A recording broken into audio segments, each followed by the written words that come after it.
Sound Speeds, and this is the Sound Speeds Podcast. Welcome back. And I tell you, this is going to be a short episode. I'm sure you can see that from the total running time. And the reason why is because I got a very bad case of food poisoning yesterday. And I was going to record last night or yesterday when I got home from work at like 7 a.m. But it ends up being that I got a very bad case of food poisoning. And I'm not going to give you the details. Let's just say that it was the second worst food poisoning I've ever had in my life. The first was very early in my marriage. This is just it's funny looking back at it. My mother-in-law, God love her, she bought, I said I really wanted a hamburger or a cheeseburger. And she says, oh, I happen to have one. I got it from the gas station around the corner. And I was like, oh, okay. And she's like, no. I know what you're thinking. It's actually, they're good. Just, I'll heat it up for you. I'm like, okay. Well, it ends up being that we had gotten a new refrigerator like a week or two earlier. And when they came, they said, you must have everything out of the refrigerator. So take everything out. Your window is going to be between like 1 and 2 or whatever. And so we had taken everything out of the refrigerator at about 1 o'clock. And they had not shown up until around like 6, but around 5 o'clock, we put stuff back in the fridge. Ends up being that hamburger or cheeseburger was one of them. So it had completely thawed and then got refrozen after being room temperature for a while. So that was a very bad thing. It ended up having like some bacteria on there by the time I ate it. And it tore me up really bad. I mean, my spouse she was like, I'm going to take you to the hospital. And I was like, no hospital. And she's like, you need to go. Anyway, that was probably the closest to death I've ever had because it was bad. Anyway, this was probably second as bad. And I tell you, from all the, you know how you cramp up afterwards because your muscles are not used to being, anyway, I'll just avoid the details. Let's get right into our first topic. Every once in a while, a question pops up in some of the forums, and I've been asked this question through SoundSpeeds as to when is it appropriate to break frame? If you're not familiar with breaking frame, you know that there is a shot. In the shot that we're talking about right now, the frames are here. The headroom is pretty much at the top of my head, coming up from the bottom here, the shot ends. And if you have a microphone in that shot, that would be breaking frame. So a boom operator is supposed to be hovering on the very edge of frame or at least somewhere close to it, making sure the signal to noise ratio is right and it sounds good. Sometimes you'd back off a little bit farther if you don't want it to sound overly much, I guess you could say. Sometimes you don't just push the frame. Sometimes you back off a little bit because the microphone will sound a little awkward if you get it too close.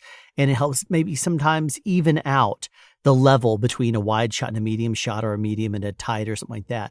Sometimes if the shot is like a really tight like this and you put the microphone too close, like at the edge of frame, it's going to be distracting to the actors and you don't want to do that. So sometimes you might have to back off just a little bit or you want to anyway. Anyway, when is it okay to break the frame though? Well, first of all, when would you want to? Usually when there's a wide and a tight. A wide shot having, let's say, 3 or 4 feet of headroom and a tight being something like what you're seeing right now. If they decide, and by they, I mean the director and the DP decide that they're going to instruct the camera operators to frame up and get these kinds of shots, then a wide, you would have to play the boom out of the wide shot. And if you have a tight shot like this, you'd want to get the microphone close. So when would you break the frame in this situation? When you are doing a wide and tight at the same time. That is the biggest reason why you would want to break the frame. And you have to ask permission for that kind of thing. You don't just throw the microphone in there because then you're destroying the wide shot. Now, one question I will usually ask is, I'll ask the director, do they know at what point they're going to use this wide shot? And then I'll make sure I follow up with that and say, the reason I'm asking is because I would like to get the microphone in there for the coverage. And if you're only going to use the wide shot at the very beginning, then I'd like to be able to throw the microphone in by the second line or something like that. Or if they're going to use it, it's usually what they'll do is they'll say at that point, they'll say, yeah, I really just don't want to, I really want to get at least one. Let me just get one with a pass all the way through and then we'll tighten it up or we'll look at doing that for the second pass. I'll say, okay. And that's fine. as long as you're aware, and sometimes just making the director aware of the situation, it's enough to make them do the right thing. And sometimes you can even say, if we're going to do this wide, can we just do the wide by itself? And then for take two or whatever else, punch in with the wide shot and at the same time do the coverage.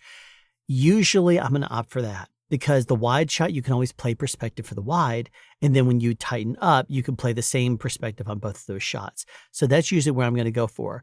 When can you otherwise break the frame? It's if you watch my video called The Invisible Boom, I talk about a technique you can use where you can throw the microphone directly into the shot, but they record a plate and they use that plate to mask the microphone on set. So if you're talking about breaking frame with the microphone, then that would have to be, first of all, if there's a locked off shot. So if there's a locked off shot, you very well may be able to throw the boom out there. You wouldn't be able to if it's a film show or if the resolution isn't that great or something like that. There's a few different reasons, but you can watch my video, which I'll put a little link up there too, if you would like to see my video on the invisible boom. And it talks about that technique and how you have to do it. And the technique really hasn't changed. So the reason why you basically want to break the frame is that there is two shots that are incompatible with where you could put the boom. And your sound would not work for one of those two shots, usually the wider. So, or rather the tighter, because you would have to play your boom to the wider. So when would you want to break it? Anytime there is a wide and a tight, you would want to break it. When can you? When you have permission to, plain and simple. For our second topic, if you've been watching my boom pole reviews, you've seen that I usually recommend getting a first boom pole that's between about maybe 16 and 20 feet. And the second boom would be around 12 feet. And then if you want to, you can go in for other sizes outside of those. The reason why is because if you get a boom, and this is your first boom, you would want it to usually be able to cover most of the stuff that you would run into on a set. And usually the longest that you're ever going to take out a boom is going to be between about 16 and 18 feet. The longest. Sometimes, very rarely, you'll go longer. So that's the reason why I said usually go for like an 18 footer, maybe a 16 to 20 footer, something like that would be your first boom. But the second boom would usually be a shorter boom. And the reason why I'm suggesting that you start with the biggest one is because you can boom everything that way. And the shorty one second, because then you would have less to carry and you would probably use that boom for most of the time. Why is that? Well, when you're indoors, most of the time, you're not overly far away from the actors. Normally, you're within about, 10 feet. So having a boom pole that's 11 or 12 feet is perfectly acceptable and going to be used a lot of the time, probably 90% of the time you're indoors. The reason why I suggest, though, you get them in that order as opposed to the shorter one first and then the longer one is because you can do more with the longer one. And then you can get the shorter one. That means you're going to have better, well, maybe not better leverage, but you're going to definitely be able to hold it longer because it's not going to be as heavy. So with regards to leverage, if you have a longer boom pole, you could extend more of it behind you, but then it's going to be a potential hazard for someone to run into it or something. So if you are trying to build up your boom pole kit, I would say start with like a 16, 18 footer. And then for a second one, go for around a 10 to 11, 10, 12, something like that. Now, the thing that a lot of people fail to realize about this is that the more length you have from a boom pole in your hands, like if you buy an 18 footer and you're just extending it out like 2 feet, then you're holding a lot of extra weights you don't have to hold. It's kind of like how when you play golf, you have different clubs. When you wouldn't necessarily grab a 2-iron and want to putt and drive and everything from it, unless you're that guy from Tin Cup, Kevin Costner's character. And then in that case, you would probably use a 2-iron or 7-iron, whichever one it was, for everything. But that was because he basically broke the rest of them. But the main point I'm making here is that if you have the option to buy one boom pole first for your kit, make it a longer one. And then your option for your second boom should be a shorter one. So plain and simple, that's the way it is. You can mix it up if you want to. Like maybe the sound mixer has a longer one that you like and you decide to start with a shorter one. That way you can get one that would complement the longer one fine. And that's cool. As long as you stay working with that sound mixer, not going to be an issue. I still recommend getting yourself your own longer boom. That way you're using your booms and not relying on your sound mixer and their inability or unwillingness to take care of boom-related things. Usually that's something left up to the boom operator.